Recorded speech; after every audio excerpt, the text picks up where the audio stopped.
ASP Arnab Singh का नाम सुनते ही सुहानी और निशा हैरानी से उसे देखने लगते हैं। युवराज भी ये सुनकर चौंक जाता है, लेकिन उसके चेहरे पर कोई एक्सप्रेशन नहीं आता। निशा और सुहानी के बाद अर्नब की नजर युवराज पर जाती है। युवराज को देखते ही उसके चेहरे के एक्सप्रेशन बदल जाते हैं। अर्नब आगे बढ़कर युवराज के सामने जाता है। वो शक और मुस्कान के मिले हुए एक्सप्रेशन के साथ युवराज से कहता है, हेलो मिस्टर युवराज दीवान, तो फाइनली आज आपसे मुलाकात हो ही गई। ये कहकर अर्नब युवराज की तरफ अपना हाथ बढ़ा देता है। युवराज भी अर्नब से हाथ मिलाते हुए कहता है, hello SSP Singh, welcome to Shimla. Arnab कहता है, thank you mister Yuvraj. Arnab और युवराज एक दूसरे को इस तरह से देख रहे थे जैसे वो एक दूसरे के कंपटीटर हों।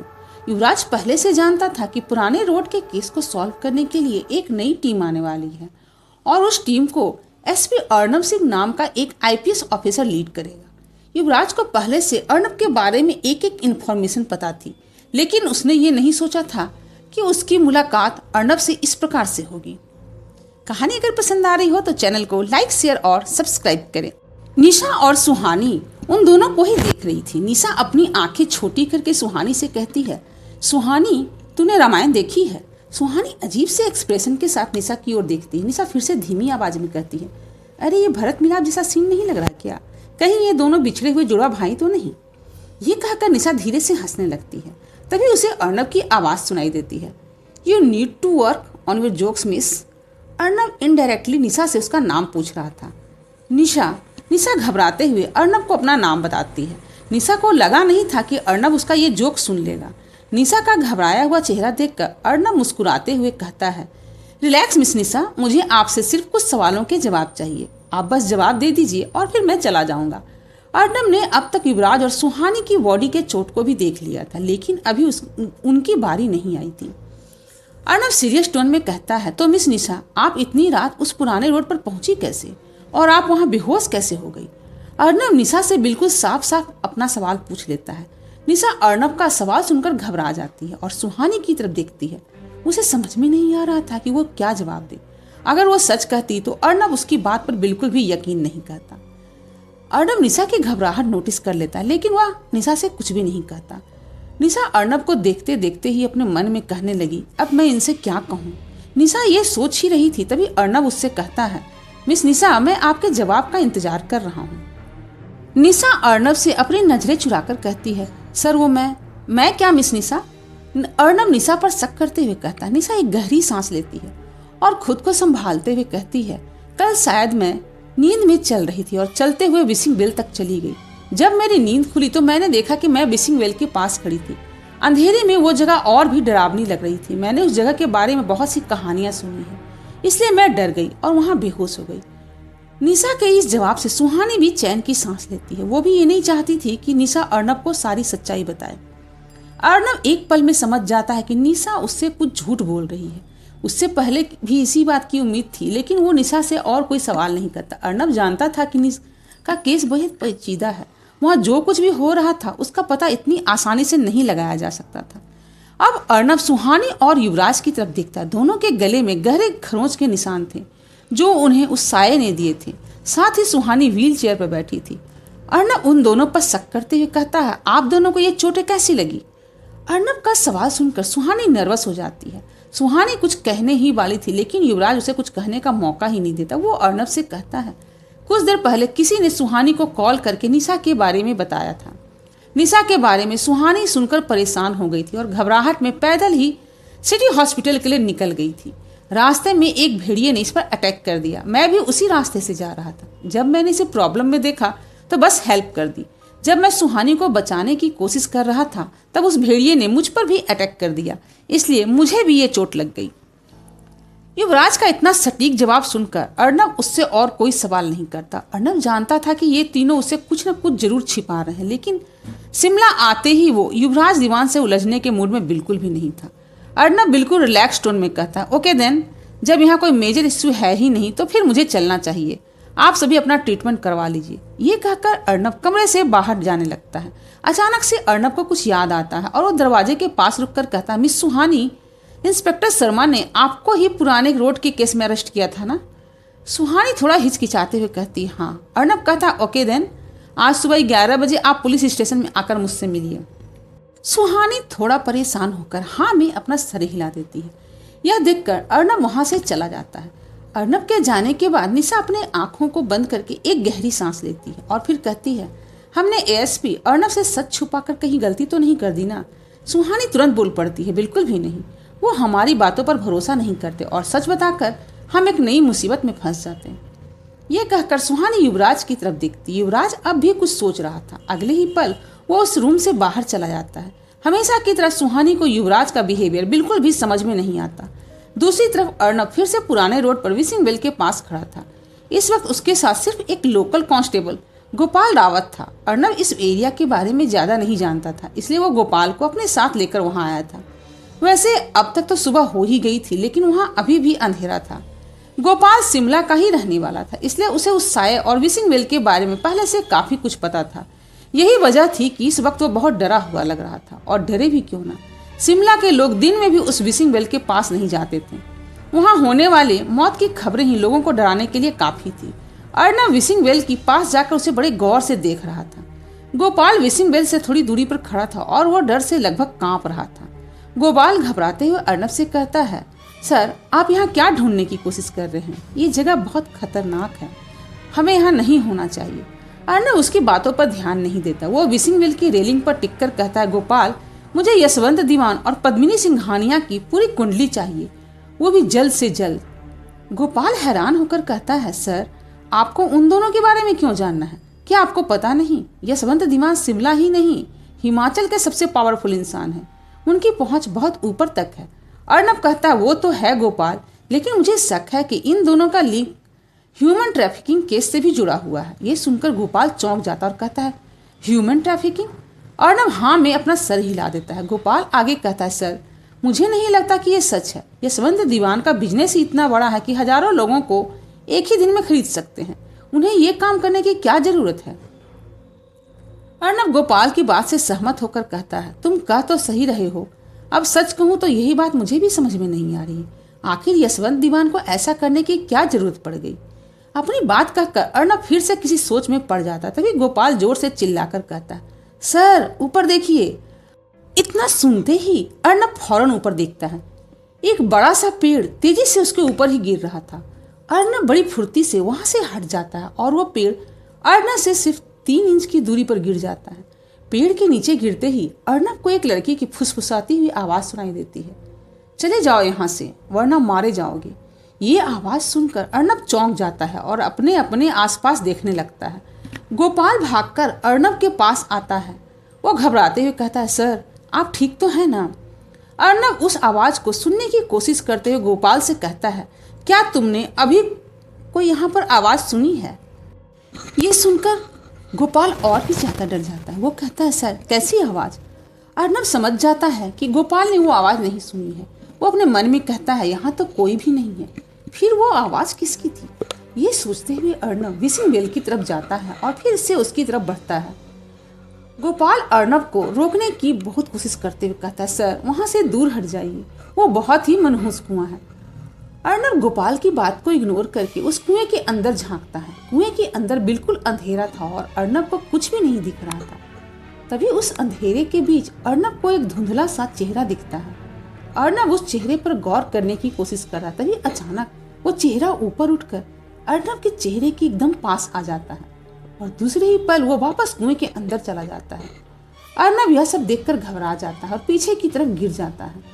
गोपाल भागते हुए अर्नब के पास आता है तो अर्नब को उठाते हुए कहता है, सर मैंने कहा था ना ये जगह ठीक नहीं है, अब चलिए यहाँ से। इस बार अर्नब गोपाल से बहस नहीं करता, क्योंकि अभी अभी जो उसने देखा था वो उसके सभी लॉजिक से परे था। अर्नब गोपाल के साथ वहां से चला जाता है। इधर हॉस्पिटल में निशा और सुहानी एक दूसरे से बातें कर रही थी। तभी एक नर्स उस रूम के अंदर आती है और सुहानी से कहती है, मैम मुझे अपनी चोट दिखाइए, मैं उसकी ड्रेसिंग कर देती हूँ। सुहानी समझ जाती है कि उस नर्स को युवराज नहीं भेजा है। थोड़ी ही देर में युवराज भी रूम के अंदर आ जाता है। सुहानी के गर्दन पर एक गहरा खरोंच लगा था। नर्स उस चोट की ड्रेसिंग करने लगती है। ड्रेसिंग खत्म हो जाने के बाद वो नर्स सुहानी के पैर को देखती है। सुहानी के पैर में काफी ज्यादा चोटें आई थी, जिसकी वजह से उसका पैर सूज गया था। जैसे ही नर्स सुहानी के पैर को छूती है, दर्द से सुहानी की चीख निकल जाती है। युवराज कुछ दूर पर खड़ा ये सब देख रहा था। सुहानी के पैर के कुछ पॉइंट दबाने के बाद नर्स उससे कहती है, आप यहीं रुक जाइए, थोड़ी देर में डॉक्टर आकर आपका पैर चेक कर लेंगे। ये कहकर नर्स उस कमरे से बाहर चली जाती है। निशा भी बेड से नीचे उतरकर कहती है, मैं वॉशरूम होकर आती हूँ, और वॉशरूम चली जाती है। अब उस रूम में युवराज और सुहानी के अलावा और कोई नहीं था। युवराज चलकर सुहानी के पास आता है और उसके व्हीलचेयर के सामने घुटने के बल बैठ जाता है। युवराज को ऐसा करते देखकर सुहानी चौंक जाती। इससे पहले कि युवराज से कुछ कह पाती, युवराज उसका पैर अपने हाथों में ले लेता है जिसमें चोट लगी थी। सुहानी अपने पैर पीछे लेने की कोशिश करते हुए कहती, युवराज सर, आप ये क्या कर रहे हैं? युवराज अपना सर उठाकर बिना किसी एक्सप्रेशन के कहता है, क्या कुछ दूर तुम शांत नहीं रह सकती हो? युवराज की उन शांत और गहरी आंखों को देखकर सुहानी खामोश हो जाती है। युवराज सुहानी के पैर अपने घुटने में रखकर उस पॉइंट पर अपना हाथ रखता है जहां सुहानी को दर्द हो रहा था। सुहानी इस वक्त काफी अनकंफर्टेबल फील कर रही थी। युवराज के सिर्फ एक नजर देखने से ही सुहानी की नर्वसनेस बढ़ जाती थी, तो फिर उसके छूने पर सुहानी पर क्या असर हो रहा होगा वो तो सिर्फ वही जानती थी। युवराज कुछ देर तक इसी तरह सुहानी के पैर को पकड़कर रखता है और फिर उसका पैर वापस नीचे रखकर उठ जाता है। सुहानी को एहसास होता है कि उसके पैर में जो दर्द था अब वो बिल्कुल भी नहीं है। वो हैरान होकर युवराज को देखती है और फिर कर उठकर खड़ी हो जाती है। सुहानी आसानी से चलते हुए कहती रहती है, ये आपने कैसे किया? अब तो मुझे बिल्कुल भी दर्द नहीं हो रहा है। युवराज सुहानी की इस बात का कोई जवाब नहीं देता। सुहानी अब समझ आती है कि युवराज ने ये सब कैसे किया। सुहानी अब तक ये तो समझ ही गई थी कि युवराज कोई आम इंसान नहीं है।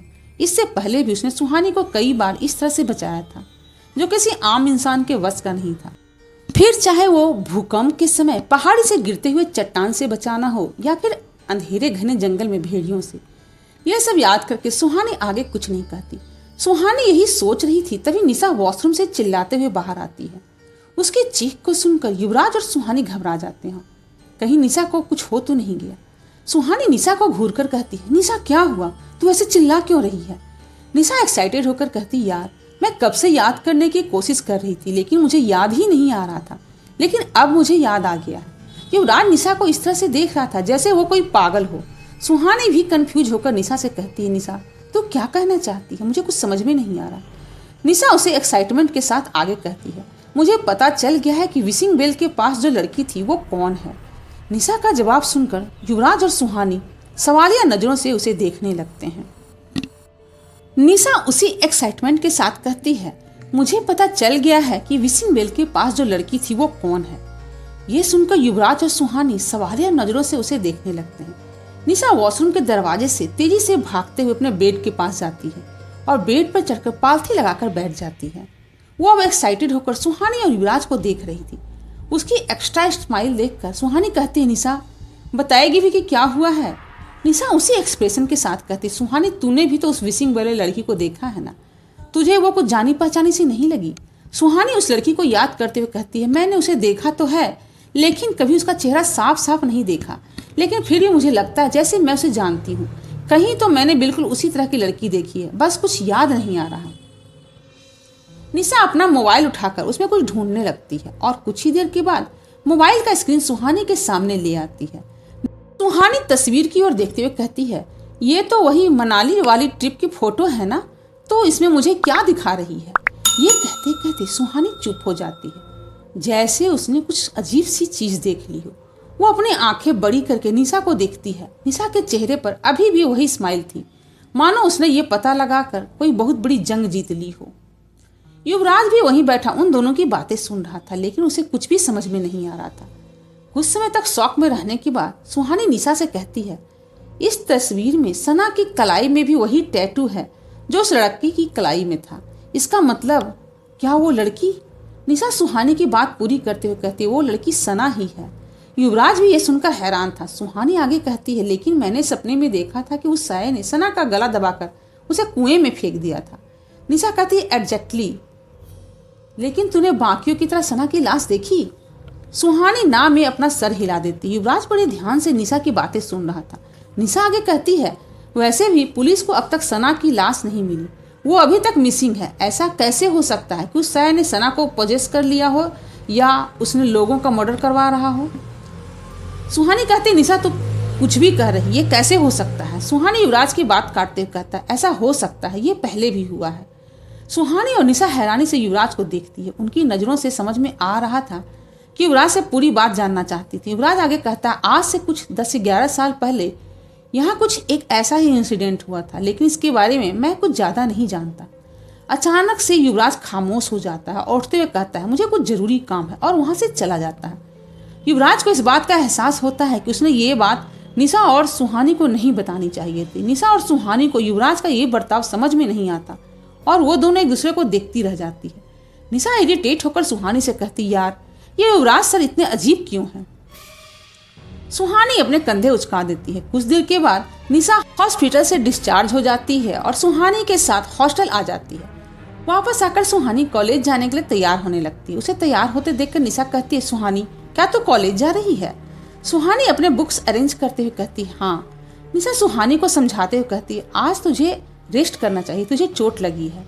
सुहानी कहती है, मुझे आज कॉलेज जाना ही होगा, मुझे पद्मिनी सिंघानिया से मिलना है। मैं जानना चाहती हूँ उन्होंने मेरे खिलाफ कंप्लेन क्यों किया। ये सुनकर निशा चौंक जाती। वो अपने बेड से उठकर सुहानी के पास आती है, उसे कंधे को पकड़कर जोर से हिलाते हुए कहती, सुहानी मेरी बात ध्यान से सुन। सुहानी सवालिया नजरों से निशा की ओर देखती। निशा अपनी बात आगे बढ़ाती है, तू यहाँ नई है इसलिए पद्मिनी सिंघानिया को नहीं जानती है। पद्मिनी सिंघानिया बहुत पावरफुल लेडी है, तू उससे पंगा मत ले। सुहानी बड़े आराम से कहती, निशा मैं उनसे पंगे नहीं ले रही, मुझे लगता है उन्हें मेरे बारे में कोई मिसअंडरस्टैंडिंग हो गई है। मैं बस उनसे बात करके उनकी उस मिसअंडरस्टैंडिंग क्लियर करना चाहती हूँ। निशा सोच में पड़ जाती। वो अब थोड़ी परेशान लग रही थी। सुहानी निशा से कहती, क्या हुआ, अब तू क्यों परेशान लग रही है? निशा कहती है, मुझे तेरा पद्मिनी से मिलना कुछ ठीक नहीं लग रहा। तुझे याद नहीं है जब तू पहली बार कॉलेज आई थी उस दिन क्या हुआ था? उसने रोड पर अपनी कार रोककर तुझे धमकी दी थी। उसका एटीट्यूड तो मुझे बिल्कुल ठीक नहीं लगता, लेकिन तेरे साथ उसका बर्ताव और भी अजीब है। सुहानी कंफ्यूज होकर कहती है, निशा तू कहना क्या चाहती है? निशा कहती है, पद्मिनी सिंघानिया कौन है, कहाँ से आई है, कहाँ रहती है, या कोई नहीं जानता। कुछ साल पहले पता नहीं कि वो कहाँ से आ गई और शिमला की सबसे पावरफुल लेडी बन गई। ये सब कुछ सस्पिशियस है। मैं नहीं चाहती कि तू एक और नई मुसीबत में पड़ जाए। सुहानी निशा की बात बड़े ध्यान से सुन रही थी। उसकी बात पूरी होने पर सुहानी कहती है, आई नो यार, उसके साथ कुछ तो गड़बड़ है, लेकिन वो हमारे कॉलेज की ट्रस्टी है और मैं यहाँ स्कॉलरशिप पर आई हूँ। अगर कॉलेज की ट्रस्टी मुझसे नाराज हो गई तो मैं यहाँ कैसे पढ़ पाऊंगी? मुझे पद्मिनी सिंघानिया से एक बात करनी ही होगी। निशा कहती, ठीक है फिर मैं भी तेरे साथ चलती हूँ। सुहानी कहती, बिल्कुल नहीं, तू अभी आराम कर। आई प्रॉमिस मैं किसी प्रॉब्लम में नहीं पड़ूंगी। निशा कुछ सोचकर कहती है, ऐसी बात है तो ठीक है, तू उससे मिलकर आ जा। वैसे भी अब वो रोज ही कॉलेज आती है। बेचारा विवेक, उसकी तो पद्मिनी को साया बताने वाली थ्योरी ही फेल हो गई। ये कहते हुए निशा को हंसी आ जाती है। वो आगे कहती है, मैं उस 10 साल पुराने इंसिडेंट का पता करती हूँ जिसके बारे में आज युवराज सर ने बताया है। सुहानी कहती है, इतनी पुराने इंसिडेंट के बारे में तुम कैसे पता लगाएगी? निशा अपनी गर्व भरी मुस्कान के साथ कहती, सुहानी शर्मा, तुम अभी निशा सिंह को जानती ही कहाँ हो। मैं चाहूँ तो कुछ भी पता लगा सकती हूँ।